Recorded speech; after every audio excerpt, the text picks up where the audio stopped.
Good morning. Unique शिक्षण संस्थान की ऑनलाइन क्लासेज में 12th क्लास के जो राजनीति विज्ञान के विद्यार्थी उनका स्वागत है। और अपन चर्चा कर रहे थे जो हमारा फर्स्ट पार्ट है उसके अंदर अध्याय संख्या 4 चल रहा था। अपना अध्याय था स्वतंत्रता एवं समानता।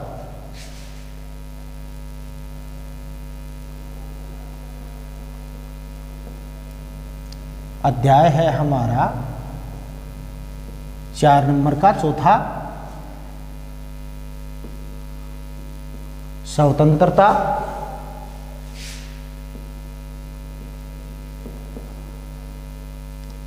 एवं समानता।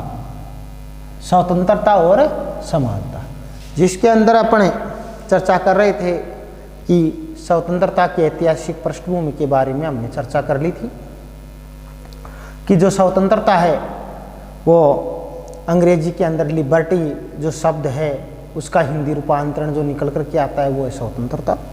और जिसका जो लिबर्टी है हिंदी रूपांतरण के तौर पे उसका जो अर्थ निकलता है बंधनों का अभाव होगा, मतलब बंधनों से मुक्ति। बिल्कुल किसी प्रकार का कोई बंधन नहीं होता है, उसको क्या कहा जाता है? स्वतंत्रता, शाब्दिक तौर पे। और फिर इसके बाद में हमने चर्चा की थी कि पैट्रिक हेनरी ने स्वतंत्रता के बारे में बहुत ही शानदार बात कही है, और वो है कि मुझे स्वतंत्रता दीजिए या मृत्यु, दोनों में से कोई एक काम कीजिए। कि उन्होंने स्वतंत्रता का इतना अधिक महत्व बताया है कि दोनों में से मुझे एक का चुनाव करने दीजिए, या तो मुझे स्वतंत्र रहने दीजिए, या स्वतंत्र नहीं रहने दे सकते हो तो मुझे इसके बदले में मुझे मृत्यु ही प्राप्त हो जाए, कोई दिक्कत नहीं है। तो यह है पैट्रिक हेनरी का। इसी प्रकार से बाल गंगाधर तिलक ने भी स्वतंत्रता मेरा जन्मसिद्ध अधिकार है, मैं इसे लेकर रहूँगा, ये नारा दिया था। फिर आता है इस प्रकार से हमारे सामने ये बात निकल कर के आती है कि स्वतंत्रता की खोज मानव इतिहास के जो है उसमें मानव के इतिहास की एक मुख्य धारा रही है या केंद्रीय धारा रही है। अब है स्वतंत्रता का अर्थ क्या है।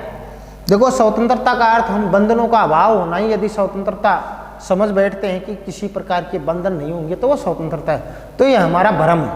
क्योंकि भ्रम इसलिए, ऐसी स्थिति के अंदर क्या होगी कि संघर्ष की, मनुष्यों के अंदर आपसी संघर्ष की स्थिति उत्पन्न हो जाएगी, और संघर्ष से क्या होगा, उनका विनाश होगा, या वो मनुष्य आपसी संघर्ष से नष्ट हो जाएंगे। तो ये स्वतंत्रता का सही अर्थ नहीं है।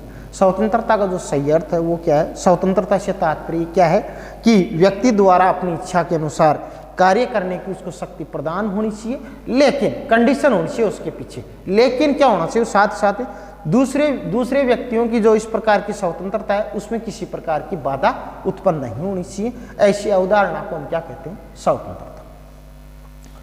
फिर हमने चर्चा की थी कि स्वतंत्रता के 2 विचार हैं। कौन कौन से? बंधनों का अभाव नकारात्मक स्वतंत्रता कहलाती है, और एक युक्ति युक्त बंधनों को होना, मतलब व्यक्तियों की स्वतंत्रता सीमित होना, उसको हम कहते हैं सकारात्मक स्वतंत्रता। इस प्रकार स्वतंत्रता के 2 रूप हमारे सामने आए थे, विचारों के आधार पे या अवधारणा के आधार पे, जिसके अंतर्गत हमने पहले स्वतंत्रता का जो नकारात्मक अर्थ है उसके बारे में हमने चर्चा कर ली थी।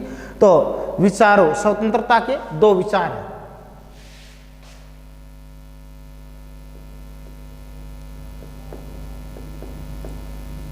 स्वतंत्रता के 2 विचार। 2 विचार कौन कौन से हैं? पहला है बंधनों का अभाव।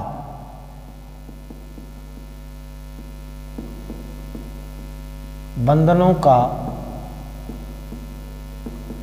अभाव, जिसको हम किस नाम से जानते हैं? नकारात्मक स्वतंत्रता। नकारात्मक स्वतंत्रता। और दूसरा जो रूप है इसका, दूसरा जो विचार निकल कर के आता है वो है युक्ति युक्त बंधनों का होना। युक्ति युक्त बंधनों का होना, इसको हम कहते हैं सकारात्मक स्वतंत्रता। सकारात्मक स्वतंत्रता। तो हमारा ये जो नकारात्मक स्वतंत्रता वाला जो टॉपिक था वो संपन्न हो चुका था कि नकारात्मक स्वतंत्रता से हम ये समझ सकते हैं कि ऐसी स्थिति जिसमें कोई बंधन नहीं होता है और जिसमें मनमानी करने की पूरी छूट होती है, मन चाहे वैसा करे, उस स्वतंत्रता को हम क्या कहते हैं? नकारात्मक स्वतंत्रता। और इसके समर्थक हैं जे स्मिथ, इसको व्यक्तिवादी विचारकों का समर्थक रहा है नकारात्मक स्वतंत्रता। इसके अंतर्गत व्यक्ति को बिल्कुल खुला छोड़ देना चाहिए। इसकी कुछ विशेषताएं भी हमने चर्चा की थी कि नकारात्मक स्वतंत्रता की प्रतिबंधों का अभाव होता है, इसके अंदर किसी प्रकार का कोई नियंत्रण नहीं होता है, कोई प्रतिबंध नहीं होता है। राज्य का कार्य क्षेत्र बढ़ने से व्यक्ति की स्वतंत्रता सीमित होती है, तो इसलिए राज्य को एक बुराई मानता है। कौन? नकारात्मक स्वतंत्रता। कम से कम शासन करने वाली सरकार को ये बहुत अच्छी मानते हैं, क्योंकि सरकार के द्वारा क्या होता है? व्यक्तियों के ऊपर नियंत्रण होता है, नियंत्रण इसमें स्वीकार किए नहीं जाते हैं, बंधन किसी प्रकार के इसमें स्वीकार्य नहीं है। इस कारण से सबसे कम शासन करती है वो सरकार अच्छी माना जाता है। मानव विकास के लिए खुली प्रतियोगिता का समर्थन करता है और सरकार द्वारा समर्थित जो सुरक्षा दी जाती है वो व्यक्तिगत हित में ठीक नहीं है। ऐसा कौन है? नकारात्मक स्वतंत्रता की कुछ विशेषताएं हैं। अब बात आती है हमारा स्वतंत्रता का जो दूसरा रूप है। फर्स्ट हमारा संपन्न हो चुका है, दूसरा है युक्ति युक्त बंधनों का होना, जिसको हम कहते हैं सकारात्मक स्वतंत्रता। सबसे पहले हम सकारात्मक स्वतंत्रता का अर्थ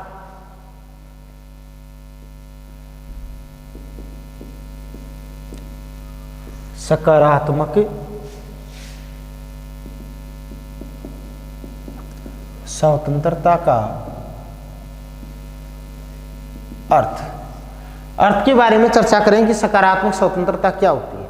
इसके अंदर देखो बिल्कुल बंधन नहीं होते, किसी प्रकार का कोई नियंत्रण नहीं होता है। जिस प्रकार से पक्षी आसमान में उड़ रहा है, स्वतंत्र विचरण कर रहा है, इसके अंदर मनमानी करने का पूरा अधिकार होता है व्यक्ति को। कौन सी में?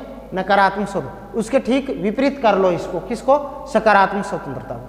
विपरीत के अंतर्गत ये हो जाएगा कि इसके अंदर विपरीत में बात इतनी सी आएगी कि इसके अंदर नियंत्रण तो होगा परंतु वो सीमित नियंत्रण होगा। ये नहीं कि बिल्कुल राज्य के पूरा ही अधीन हो जाएगा, नहीं, ऐसी स्थिति नहीं है। व्यक्ति को कार्य करने की पूरी स्वतंत्रता होगी, व्यक्ति को स्वतंत्रता का पूरा अधिकार होगा, उसके निजी कार्यों में पूरी स्वतंत्रता प्रदान कर दी जाएगी। परंतु इसमें थोड़ा सा बंधन ये लगाया जाएगा, उसको सीमित स्वतंत्रता इसलिए बोला जाता है, सकारात्मक स्वतंत्रता इसलिए बोला जाता है कि व्यक्ति के ऊपर बंधन भी रहेंगे और वो भी सीमित मात्रा में। किस प्रकार से? व्यक्ति अपने निजी कार्य कुछ भी करे, उसके अंदर किसी प्रकार का कोई बंधन नहीं होगा। परंतु यदि वो उसकी उस स्वतंत्रता से समाज के अंदर कहीं किसी की स्वतंत्रता में बाधा पड़ रही है या किसी व्यक्ति विशेष की स्वतंत्रता को नुकसान पहुंच रहा है, तो उस व्यक्ति की स्वतंत्रता के ऊपर क्या है? राज्य के द्वारा नियंत्रण स्थापित किया जा सकता है और वो नियंत्रण सीमित मात्रा में होगा। इसलिए हम कह सकते हैं इसको सकारात्मक स्वतंत्रता। सामाजिक हित को देखते हुए व्यक्ति की स्वतंत्रता के ऊपर कुछ सीमित नियंत्रण किया जा सकता है, इस कारण से इसको सकारात्मक स्वतंत्रता कहा जाता है। तो देखिए हर्बर्ट स्पेंसर के अनुसार, हर्बर्ट स्पेंसर ने इसका अर्थ बताया है सकारात्मक स्वतंत्रता का। हर्बर्ट स्पेंसर के अनुसार,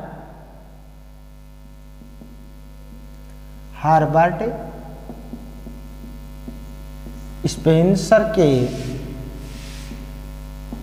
अनुसार कि हर्बर्ट स्पेंसर ने क्या बताया है कि हर्बर्ट स्पेंसर के अनुसार इन्वर्टेड कोमा में प्रत्येक व्यक्ति सब कुछ करने को स्वतंत्र है। प्रत्येक व्यक्ति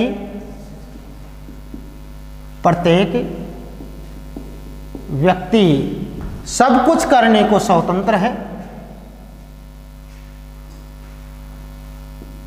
प्रत्येक व्यक्ति सब कुछ करने को स्वतंत्र है।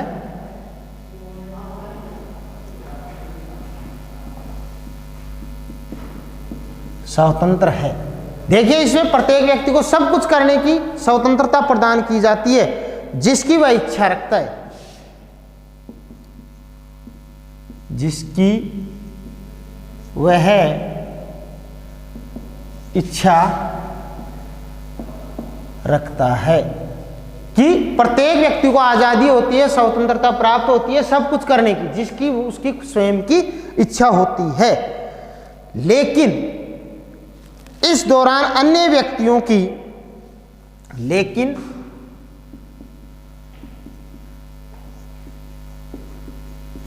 इस दौरान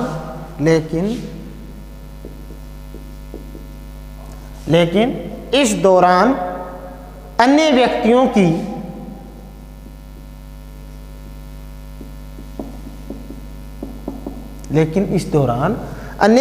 की समान स्वतंत्रता का हनन नहीं करता हो। अन्य व्यक्तियों की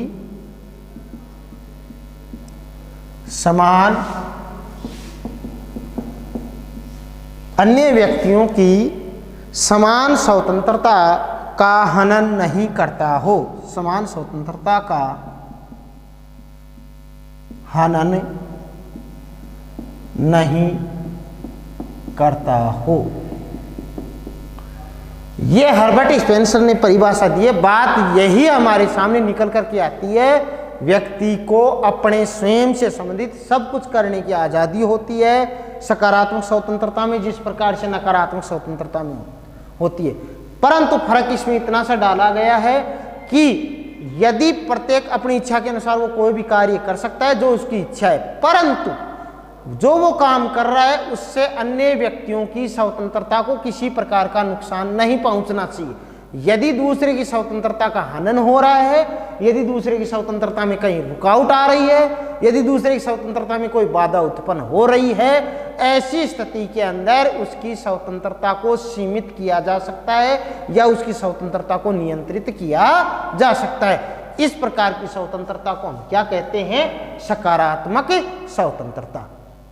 तो सही अर्थों में हमने प्रारंभिक तौर पे लिया था जो अर्थ स्वतंत्रता का, वो अर्थ क्या है? सकारात्मक स्वतंत्रता, जिसके अंतर्गत बताया गया था व्यक्ति द्वारा अपनी इच्छा अनुसार कार्य करने की स्वतंत्रता या शक्ति तो प्राप्त हो, लेकिन दूसरे व्यक्तियों को इस प्रकार की स्वतंत्रता में किसी प्रकार की बाधा उत्पन्न नहीं होनी चाहिए। ऐसी स्वतंत्रता को हम स्वतंत्रता भी कह सकते हैं, अर्थात हम ये भी कह सकते हैं सकारात्मक स्वतंत्रता की भी संज्ञा दे सकते हैं। तो ये तो थी हर्बर्ट स्पेंसर की परिभाषा। अब हर्बर्ट स्पेंसर के बाद में दूसरे विद्वान जिन्होंने सकारात्मक स्वतंत्रता की परिभाषा दी है वो कौन है? Thomas Paine. कौन है? Thomas pen.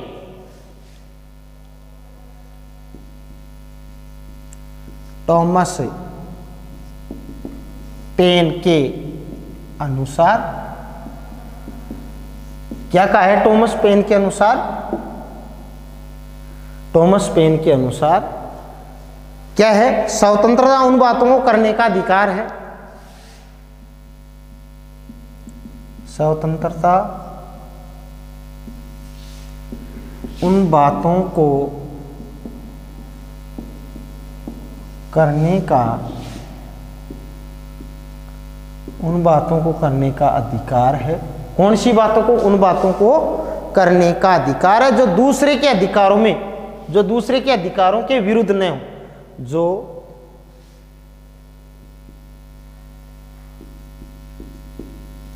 दूसरे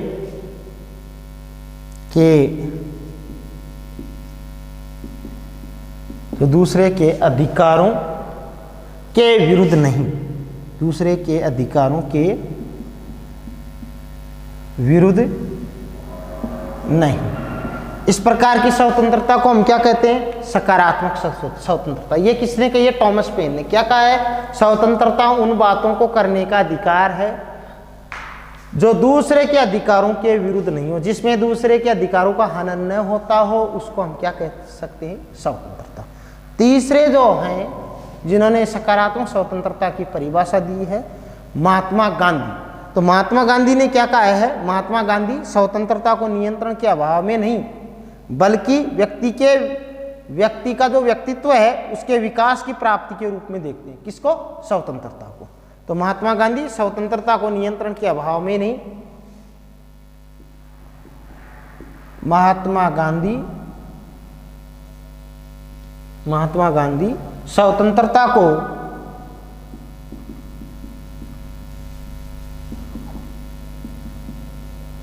नियंत्रण के अभाव में नहीं, नियंत्रण के अभाव में नहीं, बल्कि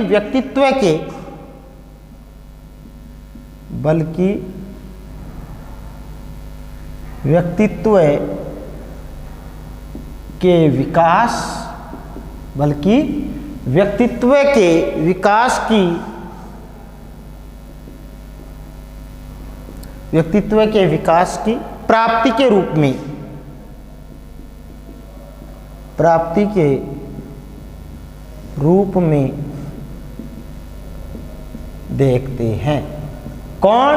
महात्मा गांधी। तो इस प्रकार से ये थी हमारी सकारात्मक स्वतंत्रता की परिभाषा। दोबारा एक बार मुख्य मुख्य बिंदुओं पे चर्चा कर लेते हैं। स्वतंत्रता के दो विचार हैं, जिनमें से पहला विचार हमारा संपन्न हो चुका है। दूसरा विचार के बारे में अपन चर्चा कर रहे हैं, जो है युक्ति युक्त बंधनों का होना, जिसको हम सकारात्मक स्वतंत्रता कहते हैं। इसके अंतर्गत, इसके अर्थ के अंतर्गत दो तीन विद्वानों के बारे में हमने चर्चा की, जिसमें हर्बर्ट स्पेंसर है, टॉमस पेन है और महात्मा गांधी है। हर्बर्ट स्पेंसर के अनुसार सकारात्मक स्वतंत्रता से क्या तात्पर्य? प्रत्येक व्यक्ति सब कुछ करने के लिए स्वतंत्र है जिसकी वह इच्छा रखता है। क्या है? जिसकी वो स्वयं इच्छा रखता है, लेकिन वह इस दौरान अन्य व्यक्तियों की समान स्वतंत्रता का हनन नहीं करेगा। मतलब दूसरे, हमारी स्वतंत्रता सब कुछ करने की है, परंतु हमारी वो स्वतंत्रता नहीं कह सकते हैं जिसके अंतर्गत हमारे द्वारा किसी दूसरे के अधिकारों का हनन होता हो। इस प्रकार की स्वतंत्रता को हम स्वतंत्रता का रूप नहीं मान सकते। इसी प्रकार से देखो, अगले नेक्स्ट विद्वान है टॉमस पेन। टॉमस पेन के अनुसार स्वतंत्रता उन बातों को करने का अधिकार है।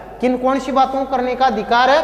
जो दूसरे के अधिकारों के विरुद्ध नहीं हो, जिसके द्वारा किसी अन्य के अधिकारों का, हमारी स्वतंत्रता के द्वारा किसी दूसरे के अधिकारों का हनन न हो, उसको हम क्या है? स्वतंत्रता नहीं कह सकते। यदि दूसरे के अधिकारों का हनन हो रहा है तो वो स्वतंत्रता का रूप नहीं है, और यदि दूसरे के अधिकारों का हनन हो रहा है, ऐसी स्थिति के अंदर वो स्वतंत्रता का रूप है, और यदि अधिकारों का हनन नहीं हो रहा है तो वो स्वतंत्रता मानी जाएगी।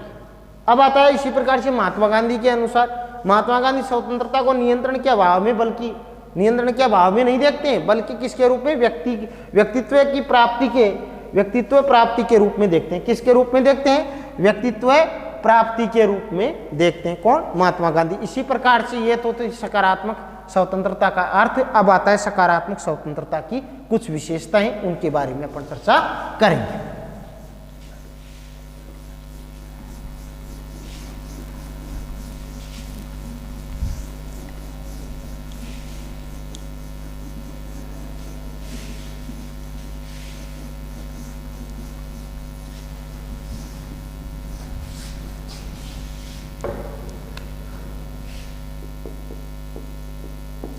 सकारात्मक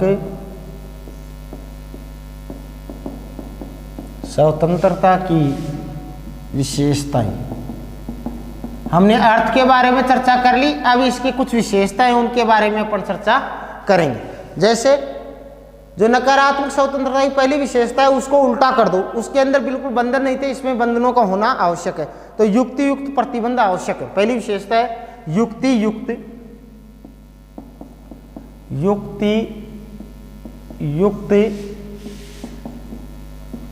प्रतिबंध, युक्ति युक्त प्रतिबंध आवश्यक हैं।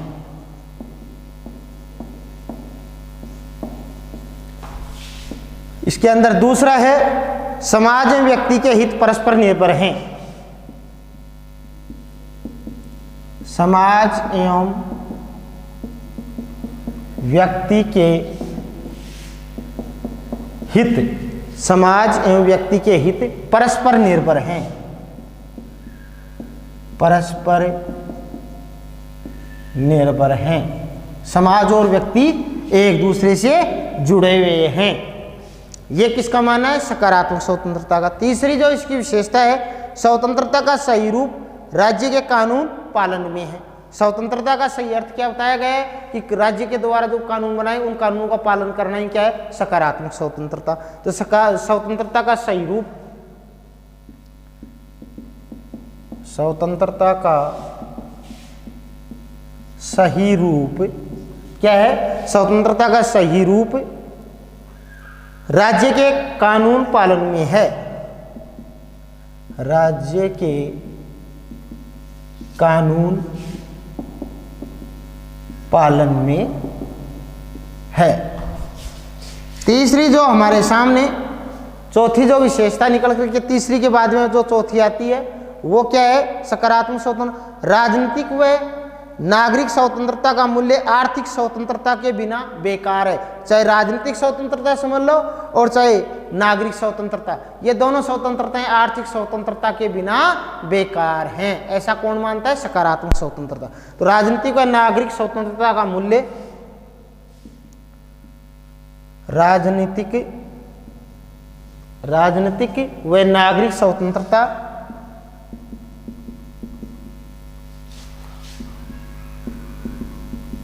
नागरिक स्वतंत्रता का मूल्य आर्थिक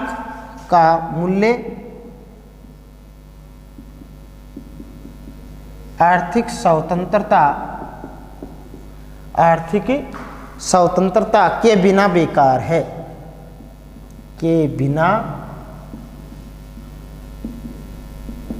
बेकार है। कोई अर्थ नहीं रह जाता है कि राजनीतिक और नागरिक स्वतंत्रता का मूल्य किसके ऊपर निर्भर करता है?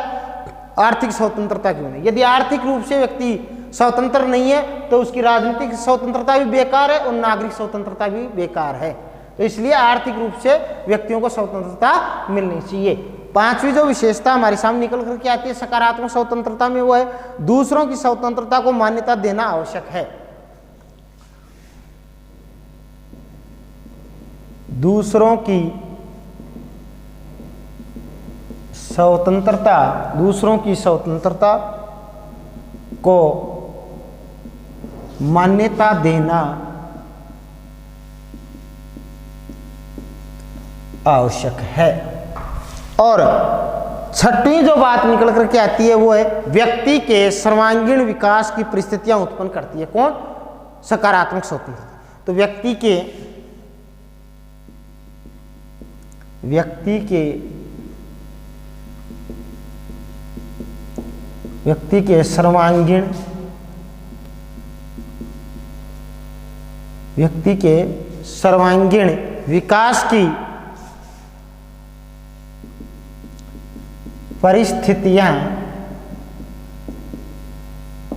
सर्वांगीण विकास की परिस्थितियां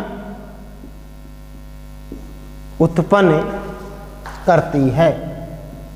ऐसी स्वतंत्रता जिसके अंतर्गत व्यक्ति का सर्वांगीण, चाहे ज्ञानात्मक, भावात्मक, शारीरिक, मानसिक, हर प्रकार से उसके विकास की परिस्थितियां जो स्वतंत्रता उत्पन्न करती है, वो कौन सी स्वतंत्रता कहलाती है? सकारात्मक स्वतंत्रता। तो इस प्रकार से हमने सकारात्मक स्वतंत्रता के बारे में चर्चा की। इसकी मूल जो विशेषताएं हैं उनके बारे में एक बार चर्चा कर लेते हैं अपन, जिसके अंतर्गत सकारात्मक स्वतंत्रता की क्या क्या विशेषताएं? युक्ति युक्त प्रतिबंधों का आवश्यक है। समाज और व्यक्ति के हित एक दूसरे पर निर्भर करते हैं। स्वतंत्रता का सही रूप राज्य के कानून के पालन में माना गया है। सकारात्मक स्वतंत्रता में राजनीतिक और नागरिक स्वतंत्रता का मूल्य किसके ऊपर, कौन सी स्वतंत्रता के ऊपर टिका हुआ माना है? आर्थिक स्वतंत्रता के ऊपर टिका हुआ माना है। यदि आर्थिक स्वतंत्रता व्यक्तियों को प्राप्त नहीं है तो नागरिक और राजनीतिक स्वतंत्रता उनके लिए बेकार हैं। ऐसा किस में माना जाता है? सकारात्मक स्वतंत्रता। दूसरों की स्वतंत्रता को मान्यता देना, इसके अंदर स्वयं की स्वतंत्रता नहीं, दूसरों की स्वतंत्रता का भी किसी प्रकार का स्वयं की स्वतंत्रता के द्वारा किसी प्रकार का हनन नहीं होना चाहिए। और व्यक्ति के सर्वांगीण की विकास की जो परिस्थितियां उत्पन्न करती है वो स्वतंत्रता क्या कहलाती है? सकारात्मक स्वतंत्रता। इस प्रकार से हमने स्वतंत्रता के दोनों विचार हमारे संपन्न हो गए हैं, नकारात्मक स्वतंत्रता और सकारात्मक स्वतंत्रता। अब हम चर्चा करेंगे कि स्वतंत्रता के प्रकार क्या हैं। इन प्रकारों के बारे में हम कल चर्चा करेंगे। धन्यवाद।